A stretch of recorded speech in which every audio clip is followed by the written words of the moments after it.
Hi hello viewers, welcome to my channel Sama foods. ಇವತ್ತಿನ ವಿಡಿಯೋದಲ್ಲಿ perfect ಆಗಿರೋ ಗೋಧಿ ಹಿಟ್ಟಿನಲ್ಲಿ ಮಾಡಿರೋ ಹೋಳಿಗೆ ರೆಸಿಪಿನ ಶೇರ್ ಮಾಡ್ತಾ ಇದ್ದೀನಿ. ಈ ವಿಡಿಯೋನ ನೋಡಿದ್ರೆ ಹೋಳಿಗೆನೇ ಮಾಡೋಕ್ಕೆ ಬರಲ್ಲ ಅನ್ನೋಂಥವ್ರು ಕೂಡ 90% ಪರ್ಫೆಕ್ಟ್ ಆಗ್ತಾರೆ. ಅದು ಅಲ್ಲದೆ ಮಿಕ್ಸಿನ ಬಳಸದೆ ಸಾಫ್ಟ್ ಆ್ಯಂಡ್ ಪರ್ಫೆಕ್ಟಾಗಿ ಹೂರ್ಣನ ಹೇಗೆ ಮಾಡ್ಕೊಳ್ಳೋದು ಅನ್ನೋದನ್ನು ಕೂಡ ಶೇರ್ ಮಾಡಿದ್ದೀನಿ. ವಿಡಿಯೋ ತುಂಬ ಯೂಸ್ಫುಲ್ ಆಗಿದೆ. ವಿಡಿಯೋನ ಪೂರ್ತಿಯಾಗಿ ಸ್ಕಿಪ್ ಮಾಡದೆ ನೋಡಿ. ಹಾಗಿದ್ರೆ ಯಾಕೆ ತಡ, ಬನ್ನಿ ವಿಡಿಯೋನ ಶುರು ಮಾಡೋಣ. ಮೊದಲಿಗೆ ಒಂದು ಕುಕ್ಕರ್ನ ಇಟ್ಕೊಂಡಿದ್ದೀನಿ. ಇದಕ್ಕೆ ಒಂದು ದೊಡ್ಡ ಕಪ್ ಆಗುವಷ್ಟು ಕಡಲೆಬೇಳೆನ ಸೇರಿಸ್ತಾ ಇದ್ದೀನಿ. ಕಡಲೆಬೇಳೆ ಬೇಡ, ಇಷ್ಟ ಇಲ್ಲ ಅನ್ನೋದಾದರೆ ಇದೇ ಥರ ತೊಗರಿಬೇಳೆನಲ್ಲೂ ಕೂಡ ಮಾಡ್ಕೊಳ್ಬೋದು. ಈಗ ಇದಕ್ಕೆ ನೀರನ್ನು ಸೇರಿಸಿ ಒಂದೇ ಸಲ ತೊಳೆದು ತಗೊಳ್ತೀನಿ. ಇದು ಮನೆ ಬೇಳೆ ಆಗಿರೋದ್ರಿಂದ ಒಂದು ಸಲ ತೊಳೆದ್ರೆ ಸಾಕು. ಅಂಗಡಿಯಿಂದ ತಂದಿರೋದಾದರೆ ಒಂದು 3-4 ಸಲ ಚೆನ್ನಾಗಿ ತೊಳೆದು ತಗೊಳ್ಳಿ. ಈಗ ನೋಡಿ ತೊಳೆದಿದ್ದಾಯಿತು. ಈ ನೀರನ್ನೆಲ್ಲ ಬಸಿದು ಚೆಲ್ಬಿಡ್ತೀನಿ. ಈಗ ಇದಕ್ಕೆ ನೀವೇನಾದರೂ ಹೋಳಿಗೆ ಸಾರು ಮಾಡೋದಾದರೆ ಜಾಸ್ತಿ ನೀರನ್ನು ಹಾಕ್ಕೊಳ್ಳಿ.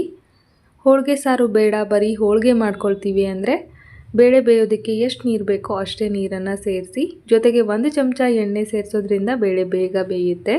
3 ವಿಜಿಲ್ ತಗೋಬೇಕು. ಬೇಳೆನ ಸಾಫ್ಟಾಗಿ ಬೇಯಿಸ್ಕೋಬೇಕು. ಅದಾದ ನಂತರ ಹಿಟ್ಟನ್ನು ಕಲಸೋದಕ್ಕೆ 1 ಕಪ್ ಆಗುವಷ್ಟು ಗೋಧಿ ಹಿಟ್ಟನ್ನು ಸೇರಿಸ್ತಾ ಇದ್ದೀನಿ. ನಾನಿಲ್ಲಿ ಮೈದಾ ಹಿಟ್ಟನ್ನು ಬಳಸ್ತಾ ಇಲ್ಲ. ಮತ್ತು ಇದು ಅಂಗಡಿಯಿಂದ ತಂದಿರೋದಲ್ಲ, ಮನೆಯಲ್ಲೇ ಮಾಡಿಸಿರೋವಂಥ ಗೋಧಿ ಹಿಟ್ಟು. ಅಂಗಡಿಯಿಂದ ತಂದಿರೋ ಹಿಟ್ಟಲ್ಲಿ ಹೋಳಿಗೆ ಚೆನ್ನಾಗಿ ಬರೋದಿಲ್ಲ. ಈಗ ಇದಕ್ಕೆ 1 ಪಿಂಚ್ ಆಗುವಷ್ಟು ಉಪ್ಪನ್ನು ಸೇರಿಸ್ತಾ ಇದ್ದೀನಿ. ಈಗ ಇದನ್ನು ನೀಟಾಗಿ ಡ್ರೈ ಮಿಕ್ಸ್ ಮಾಡಿಕೊಂಡು 3-4 ಚಮಚ ಆಗುವಷ್ಟು ಅಡುಗೆ ಎಣ್ಣೆನ ಸೇರಿಸಬೇಕು. ಈ ಥರ ಅಡುಗೆ ಎಣ್ಣೆ ಸೇರಿಸೋದ್ರಿಂದ ಹೋಳಿಗೆ ಹರಿದೋಗಲ್ಲ, ಚೆನ್ನಾಗಿ ಬರುತ್ತೆ. ಹಿಟ್ಟು ಕೂಡ ತುಂಬ ಸಾಫ್ಟಾಗಿರುತ್ತೆ. ಇದನ್ನು ಕೂಡ ಡ್ರೈ ಮಿಕ್ಸ್ ಮಾಡಿಕೊಂಡು ಸ್ವಲ್ಪನೇ ನೀರು ಹಾಕ್ಕೊಂಡು ಸಾಫ್ಟಾಗಿ ಹಿಟ್ಟನ್ನು ಕಲಿಸ್ಕೋಬೇಕು. ತುಂಬ ಸಾಫ್ಟಾಗಿ ಅಲ್ಲ, ಸ್ವಲ್ಪ ಗಟ್ಟಿಯಾಗೇ ಇರಬೇಕು. ಆ ಥರ ಹಿಟ್ಟನ್ನು ಕಲಿಸ್ಕೊಳ್ಬೇಕಾಗತ್ತೆ. ಈಗ ನಾನು ತೋರಿಸ್ತಾ ಇರೋ ಹೋಳಿಗೆ ಮೆಥಡಲ್ಲಿ ಯಾರು ಬೇಕಾದರೂ ಪರ್ಫೆಕ್ಟಾಗಿ ಹೋಳಿಗೆನ ಮಾಡ್ಕೊಳ್ಬೋದು. ಈಗ ನೋಡಿ ಹಿಟ್ಟನ್ನು ಕಲಸಿದಾಯಿತು. ಹಿಟ್ಟಿನ ಕನ್ಸಿಸ್ಟೆನ್ಸಿನ ನೋಡ್ತಾ ಇದ್ದೀರಲ್ವ, ಈ ಥರ ಗಟ್ಟಿಯಾಗೂ ಇರಬೇಕು, ಸ್ವಲ್ಪ ಸಾಫ್ಟಾಗೂ ಇರಬೇಕು. ನಂತರ ಇದಕ್ಕೆ 2 ಟೇಬಲ್ ಸ್ಪೂನ್ ಆಗುವಷ್ಟು ಆಯಿಲ್ನ ಸೇರಿಸ್ತಾ ಇದ್ದೀನಿ. ಜಾಸ್ತಿ ಎಣ್ಣೆ ಹಾಕಿ ಹಿಟ್ಟನ್ನು ಮಿಜ್ಜೋದ್ರಿಂದ ಹೋಳಿಗೆ ತುಂಬ ಚೆನ್ನಾಗಿ ಬರುತ್ತೆ. ಈ ಥರ ಎಣ್ಣೆ ಹಾಕಿದ ನಂತರ ತುಂಬ ಹೊತ್ತು ಹಿಟ್ಟನ್ನು ಕಲಿಸ್ಕೊಳ್ಳೋದು ತುಂಬ ಒಳ್ಳೆಯದು. ಕಡಿಮೆ ಅಂದರೂ ಒಂದು 2-3 ನಿಮಿಷನಾದರೂ ಟೈಮ್ ಕೊಟ್ಟು ಹಿಟ್ಟನ್ನು ಕಲಿಸ್ಕೊಳ್ಳಿ. ಎಷ್ಟೇ ಎಣ್ಣೆ ಹಾಕಿದ್ರೂ ಕೂಡ ಹಿಟ್ಟು ಎಲ್ಲನೂ ಹೀರ್ಕೊಂಡ್ಬಿಡುತ್ತೆ. ಈ ಥರ ಮಾಡೋದ್ರಿಂದ ಹೋಳಿಗೆ ತುಂಬ ಚೆನ್ನಾಗಿ ಬರುತ್ತೆ, ಸ್ವಲ್ಪನೂ ಹರಿದೋಗೋದಿಲ್ಲ. ಗೋಧಿ ಹಿಟ್ಟಲ್ಲಿ ಕೂಡ ಈ ಥರ ಮಾಡಿ ಪರ್ಫೆಕ್ಟಾಗಿರೋ ಹೋಳಿಗೆನ ಮಾಡಬಹುದು. ನಿಮಗೆ ಪೂರ್ತಿಯಾಗಿ ಗೋಧಿ ಹಿಟ್ಟಲ್ಲಿ ಮಾಡೋಕ್ಕೆ ಇಷ್ಟ ಇಲ್ಲ ಅಂದರೆ ಅರ್ಧ ಗೋಧಿ ಹಿಟ್ಟು ಅರ್ಧ ಮೈದಾ ಹಿಟ್ಟನ್ನು ಕೂಡ ಬಳಸಿ ಹೋಳಿಗೆನ ಮಾಡಬಹುದು. ಈಗ ಇದ್ರ ಮೇಲ್ಗಡೆ 1 ಚಮಚ ಎಣ್ಣೆನ ಹಾಕಿ ಪ್ಲೇಟನ್ನು ಮುಚ್ಚಿ ಕಡಿಮೆ ಅಂದರೂ ಇದನ್ನು 1-1.5 ಗಂಟೆನಾದರೂ ನೆನೆಯೋದಕ್ಕೆ ಬಿಟ್ಬಿಡ್ತೀನಿ. ಇದು ನೆನೆಯೋಷ್ಟರಲ್ಲಿ ಬೇಳೆನ ಬೇಯೋದಕ್ಕೆ ಇಟ್ಟಿದ್ವಲ್ಲ, ಆ ಬೇಳೆ ಕೂಡ ಚೆನ್ನಾಗಿ ಬೆಂದಿದೆ. ಎಷ್ಟು ಚೆನ್ನಾಗಿ ಬೇಳೆನ ಬೇಯಿಸ್ಕೊತೀವೋ ಅಷ್ಟು ಸಾಫ್ಟಾಗಿ ಹೋಳಿಗೆ ಬರುತ್ತೆ. ಈಗ ನೋಡಿ 3 ವಿಜಿಲ್ ತೊಗೊಂಡಿದ್ದೀನಿ. ಬೇಳೆ ತುಂಬ ಚೆನ್ನಾಗಿ ಬೆಂದಿದೆ. ಒಂದು ಬೇಳೆನ ತೋರಿಸ್ತಾ ಇದ್ದೀನಿ ನೋಡಿ, ಎಷ್ಟೊಂದು ಸಾಫ್ಟಾಗಿ ಬೆಂದಿದೆ ಅಲ್ವಾ. ಇದೇ ಥರ ಸಾಫ್ಟಾಗಿ ಬೇಯಿಸ್ಕೊಳ್ಳಿ, ಇಲ್ಲಾಂದರೆ ಹೂರ್ಣ ಉದ್ರುದ್ರಾಗಿ ಹೋಗ್ಬಿಡುತ್ತೆ. ಈಗ ಈ ಕಟ್ಟನ್ನೆಲ್ಲ ಬಸ್ಕೊಳ್ತಾ ಇದ್ದೀನಿ. ಸ್ವಲ್ಪ ಪ್ರೆಸ್ ಮಾಡ್ಕೊಳ್ತಾ ಬೇಳೆನ ಬಸ್ಕೊಂಡ್ರೆ ಅದರಲ್ಲಿ ಸ್ವಲ್ಪನೂ ನೀರು ಉಳಿಯೋದಿಲ್ಲ, ಇದರಿಂದ ಹೂರ್ಣ ನೀರಾಗೋದಿಲ್ಲ. ಈಗ ನೋಡಿ ಕಟ್ಟನ್ನು ಬಸ್ದಿದ್ದಾಯಿತು. ಇದರಲ್ಲಿ ರುಚಿಯಾದ ಹೋಳಿಗೆ ಸಾರನ್ನು ಮಾಡಬಹುದು. ಹೋಳಿಗೆ ಮಾಡಿದಾಗೆಲ್ಲ ನಾವು ಅದನ್ನು ಮಾಡ್ತೀವಿ. ಹಾಗಾಗಿ ಅರ್ಧ ಚಮಚ ಕಡಲೆಬೇಳೆನ ಅದಕ್ಕೆ ಸೇರಿಸಿ ನೀಟಾಗಿ ಮಿಕ್ಸ್ ಮಾಡಿ ಸೈಡ್ಗೆ ಎತ್ತಿಟ್ಕೊಳ್ತೀನಿ. ಈಗ ಬಸ್ತಿರೋಂಥ ಬೇಳೆನ ಮತ್ತೆ ಅದೇ ಕುಕ್ಕರ್ಗೆ ಸೇರಿಸ್ತಾ ಇದ್ದೀನಿ. ಫ್ರೆಂಡ್ಸ್, ನೀವೇನಾದರೂ ನಮ್ಮ ಚಾನಲ್ನ ಫಸ್ಟ್ ಟೈಮ್ ವಿಸಿಟ್ ಮಾಡ್ತಾ ಇದ್ದರೆ ಪ್ಲೀಸ್ ನಮ್ಮ ಚಾನಲ್ನ ಸಬ್ಸ್ಕ್ರೈಬ್ ಮಾಡ್ಕೊಳ್ಳಿ, ಸಪೋರ್ಟ್ ಮಾಡಿ. ಹಾಗೆ ವಿಡಿಯೋ ಇಷ್ಟ ಆದರೆ ಒಂದು ಲೈಕ್ ಸಹ ಮಾಡಿ. ಇದಾದ ನಂತರ ತುಂಬ ಇಂಪಾರ್ಟೆಂಟ್ ಏನಂದರೆ ಗ್ಯಾಸ್ನ ಆನ್ ಮಾಡಿಕೊಂಡು ಬೆಲ್ಲ ಸೇರಿಸ್ತೇನೆ ಬೇಳೆನ ಒಲೆ ಮೇಲಿಟ್ಟು 1-1.5 ನಿಮಿಷ ಈ ಥರ ಮಿಕ್ಸ್ ಮಾಡ್ತಾ ಮ್ಯಾಶ್ ಮಾಡ್ತಾ ಹೋಗಬೇಕು. ಮ್ಯಾಶು ಮಾಡಬೇಕು, ಮಿಕ್ಸು ಮಾಡಬೇಕು, ತಳ ಹಿಡಿಯೋಕ್ಕೆ ಬಿಡಬಾರ್ದು. ಈ ಥರ ಮಾಡೋದ್ರಿಂದ ಅದರಲ್ಲೇನಾದರೂ ಎಕ್ಸ್ಟ್ರಾ ನೀರಿದ್ದರೆ ಹೋಗಿಬಿಡುತ್ತೆ, ಇಲ್ಲಾಂದರೆ ಹೂರ್ಣ ನೀರಾಗೋ ಚಾನ್ಸಸ್ ಇರುತ್ತೆ. ಮ್ಯಾಶ್ ಮಾಡೋದ್ರಿಂದ ಹೂರ್ಣ ರುಬ್ಕೊಳ್ಳೋವಾಗ ಅಥವಾ ಮಿಕ್ಸಿಗೆ ಹಾಕ್ಕೊಳ್ಳೋವಾಗ ಕೂಡ ಎಕ್ಸ್ಟ್ರಾ ಕೆಲಸ ಇರೋದಿಲ್ಲ. ಈಗ ನೋಡಿ 1.5 ನಿಮಿಷ ಆಗಿದೆ. ಹೂರ್ಣದಲ್ಲಿರೋ ಎಕ್ಸ್ಟ್ರಾ ನೀರು ಹೋಗಿಬಿಟ್ಟಿದೆ. ಈಗ ಇದಕ್ಕೆ ಬೆಲ್ಲನ ಸೇರಿಸ್ತಾ ಇದ್ದೀನಿ. ಈ ಥರ ಎಲ್ಲ ಮಾಡಿದ ನಂತರನೇ ಬೆಲ್ಲನ ಸೇರಿಸಬೇಕು. 1 ಕಪ್ ಬೇಳೆಗೆ 1 ಕಪ್ ಬೆಲ್ಲನ ಸೇರಿಸ್ತಾ ಇದ್ದೀನಿ. ನಿಮಗೆ ಸಿಹಿ ಜಾಸ್ತಿ ಬೇಡ ಅಂದರೆ ಒಂದು ಸ್ವಲ್ಪ ಕಡಿಮೆ ಹಾಕ್ಕೊಳ್ಳಿ. ತುಂಬ ಜಾಸ್ತಿ ಸಿಹಿ ತಿಂತೀವಿ ಅಂದರೆ ಇಂಚೂರು ಜಾಸ್ತಿ ಹಾಕ್ಕೊಳ್ಳಿ ಅಷ್ಟೇ. ಬೆಲ್ಲ ಹಾಕಿ ಮಿಕ್ಸ್ ಮಾಡೋವಾಗ ಈ ಥರ ತೆಳುವಾಗ್ತಾ ಬರುತ್ತೆ. ಹಾಗೆ ಮಿಕ್ಸ್ ಮಾಡ್ತಾ ಕುದಿಸ್ಕೊಳ್ತಾ ಹೋದಂಗೆಲ್ಲ ಬೇಳೆ ಮತ್ತು ಬೆಲ್ಲದ ಮಿಶ್ರಣ ಗಟ್ಟಿಯಾಗ್ತಾ ಬರುತ್ತೆ. ತುಂಬ ಗಟ್ಟಿ ಮಾಡ್ಕೊಳಕ್ಕೆ ಹೋಗಬೇಡಿ. ಹೂರಣ ತುಂಬ ಗಟ್ಟಿ ಆದರೆ ಹೋಳಿಗೆ ಸಾಫ್ಟಾಗಿ ಬರಲ್ಲ. ಇಲ್ಲಿ ತೋರಿಸ್ತಾ ಇದ್ದೀನಲ್ಲ, ಮೀಡಿಯಮ್ ಆಗಿದ್ರೆ ಸಾಕು. ಗ್ಯಾಸ್ನ ಆಫ್ ಮಾಡ್ಕೊಂಡಿದ್ದೀನಿ. ಈಗ ಇದು ಪೂರ್ತಿಯಾಗಿ ತಣ್ಣಗೂ ಆಗಬಾರ್ದು, ತುಂಬ ಬಿಸಿಯಾಗೂ ಇರಬಾರ್ದು. ಆ ಕನ್ಸಿಸ್ಟೆನ್ಸಿ ಬರೋವರೆಗೂ ಹಾಗೇನಾದರೂ ಬಿಡಿ, ಅಥವಾ ಟೈಮ್ ಇದೆ ಅಂದರೆ ಅಲ್ಲೇ ನಿಂತ್ಕೊಂಡು ಮಿಕ್ಸ್ ಮಾಡ್ತಾ ಸ್ವಲ್ಪ ಬಿಸಿ ಆರಿಸ್ಕೊಳ್ಳಿ. ಈಗ ನೋಡಿ, ಇದು ಬಿಸಿ ಆರಿದೆ, ತುಂಬ ತಣ್ಣಗಿಲ್ಲ. ಈಗ ಇದನ್ನು ಒಂದು ಜರಡಿಗೆ ಹಾಕ್ಕೊಂಡು ಸೌಟಲ್ಲಿ ತಿಕ್ತಾ ಹೋದರೆ ಹೂರಣ ಕೆಳಗಡೆ ಬೀಳ್ತಾ ಹೋಗುತ್ತೆ. ಇದು ತುಂಬ ಈಸಿ. ಹೊರಳು ಕಲ್ಲಲ್ಲಿ ರುಬ್ತೀವಲ್ಲ, ಅದಕ್ಕಿಂತನೂ ಪರ್ಫೆಕ್ಟ್ ಆಗಿರೋ ಹೂರಣ ಇದರಲ್ಲಿ ಸಿಗುತ್ತೆ. ಈ ಥರ ಮಾಡೋಕ್ಕೆ ಇಷ್ಟ ಇಲ್ಲ, ಅಷ್ಟೊಂದು ಟೈಮ್ ಇಲ್ಲ ಅನ್ನೋದಾದರೆ ನೀವು ಮಿಕ್ಸಿನಲ್ಲಿ ಕೂಡ ಇದೇ ಥರ ಮಾಡ್ಕೊಳ್ಬೋದು. ಮಿಕ್ಸಿನಲ್ಲೂ ಹಾಗೆ ತುಂಬ ಬಿಸಿಯಾಗೂ ಇರಬಾರ್ದು, ತಣ್ಣಗಾಗೂ ಇರಬಾರ್ದು.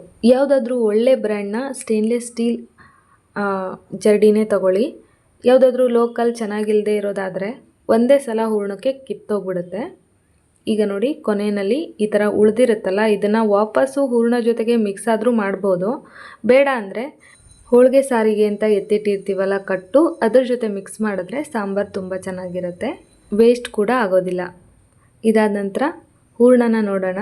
ನೋಡಿ ಎಷ್ಟು ಚೆನ್ನಾಗಿ ಸಾಫ್ಟ್ ಆಗಿರೋ ಹೂರಣ ತಯಾರಾಗಿದೆ ಅಂತ. ಹಿಂದ್ಗಡೆ ಜರಡಿಗಿರೋಂಥ ಎಲ್ಲ ಹೂರಣನೂ ಬಿಡಿಸ್ಕೊಂಡು ನೀಟಾಗಿ ಮಿಕ್ಸ್ ಮಾಡ್ಕೊಳ್ತಾ ಇದ್ದೀನಿ. ನೋಡ್ತಾ ಇರ್ಬೋದು ಹೂರಣದ ಕನ್ಸಿಸ್ಟೆನ್ಸಿ ಪರ್ಫೆಕ್ಟ್ ಆಗಿದೆ. ತುಂಬ ಸಾಫ್ಟಾಗೂ ಇಲ್ಲ, ಅಂದರೆ ನೀರಾಗೂ ಇಲ್ಲ, ಗಟ್ಟಿಯಾಗೂ ಇಲ್ಲ. ಇದಕ್ಕೆ ಈಗ 1/4 ಚಮಚ ಏಲಕ್ಕಿ ಪೌಡರು, ಹಾಗೆ ಒಂದು ಅರ್ಧ ಚಮಚ ಆಗುವಷ್ಟು ಒಣಶುಂಠಿ ಪೌಡರ್ ಅಥವಾ ಜಾಯಿಕಾಯಿ ಪೌಡರ್ನ ಸೇರಿಸ್ಬೇಕು. ರುಚಿ ತುಂಬ ಚೆನ್ನಾಗಿರುತ್ತೆ. ನಾನಿಲ್ಲಿ ಜಾಯಿಕಾಯನ್ನು ತುರಿದು ತಗೊಂಡಿದ್ದೀನಿ. ಈಗ ಇದನ್ನು ನೀಟಾಗಿ ಮಿಕ್ಸ್ ಮಾಡಿಕೊಂಡು ಬೇರೆ ಬೌಲ್ಗೆ ತೆಗಿತಾ ಇದ್ದೀನಿ. ಕೆಲವು ಕಡೆ ಬೇಳೆ ಹೋಳಿಗೆಗೆ ತೆಂಗಿನಕಾಯಿನ ಸೇರಿಸ್ತಾರೆ. ನಮ್ಮ ಕಡೆಗೆ ತೆಂಗಿನಕಾಯಿ ಹೋಳಿಗೆ ಸಪ್ರೇಟಾಗಿ ಮಾಡ್ತಾರೆ, ಆದರೆ ಬೇಳೆ ಹೋಳಿಗೆ ಜೊತೆಗೆ ತೆಂಗಿನಕಾಯಿನ ಸೇರಿಸೋದಿಲ್ಲ. ನೀವು ಬೇಕಂದರೆ ತೆಂಗಿನಕಾಯಿನೂ ಕೂಡ ಸೇರಿಸಿ ಹೋಳಿಗೆನ ಮಾಡ್ಕೊಳ್ಬೋದು. ಈಗ ನೋಡಿ, ಪರ್ಫೆಕ್ಟ್ ಆಗಿರೋ ಹೂರಣ ರೆಡಿ ಇದೆ. ಇದ್ರ ಮೇಲ್ಗಡೆ ಮುಚ್ಚಿರಬೇಕು, ಇಲ್ಲ ಅಂದರೆ ಹೂರಣ ಡ್ರೈ ಆಗುತ್ತೆ. ಈಗ ಗೋಧಿ ಹಿಟ್ಟನ್ನು ಕಲಸಿ ನೆನೆಯೋದಕ್ಕೆ ಬಿಟ್ಟಿದ್ವಲ್ಲ, ಹಿಟ್ಟು ಕೂಡ ಚೆನ್ನಾಗಿ ನೆಂದಿದೆ. ಇದನ್ನು ಮತ್ತೆ ಕಲಸೋ ಅವಶ್ಯಕತೆ ಇಲ್ಲ. ಸೈಡಲ್ಲಿ ನಮ್ಗೆ ಎಷ್ಟು ಬೇಕೋ ಅಷ್ಟನ್ನು ತಗೊಂಡ್ರೆ ಆಯಿತು. ನಾನಿಲ್ಲಿ ಎಣ್ಣೆ ಹಚ್ಚಿ ಹೋಳಿಗೆನ ಮಾಡ್ತಾ ಇಲ್ಲ, ಹಿಟ್ಟನ್ನು ಹಚ್ಚಿ ಹೋಳಿಗೆ ಮಾಡ್ತಾ ಇದ್ದೀನಿ.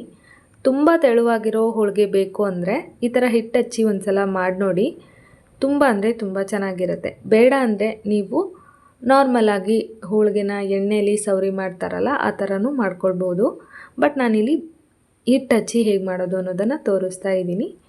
ಗೋಧಿ ಹಿಟ್ಟಲ್ಲಿ ಕನಕನ ಡಿಪ್ ಮಾಡಿ ಕೈಯಲ್ಲಿ ಒಂದು ಬಟ್ಲು ಥರ ಮಾಡಿಕೊಂಡು ಮಧ್ಯದಲ್ಲಿ ಸಣ್ಣದಾಗಿರೋ ಒಂದು ಮೀಡಿಯಮ್ ಆಗಿರೋ ಹೂರಣದ ಉಂಡೆನ ಇಟ್ಕೊಂಡು ನಿಧಾನಕ್ಕೆ ಈ ಥರ ಹಿಟ್ಟನ್ನು ಫಿಲ್ ಮಾಡ್ಕೊಳ್ಬೇಕು.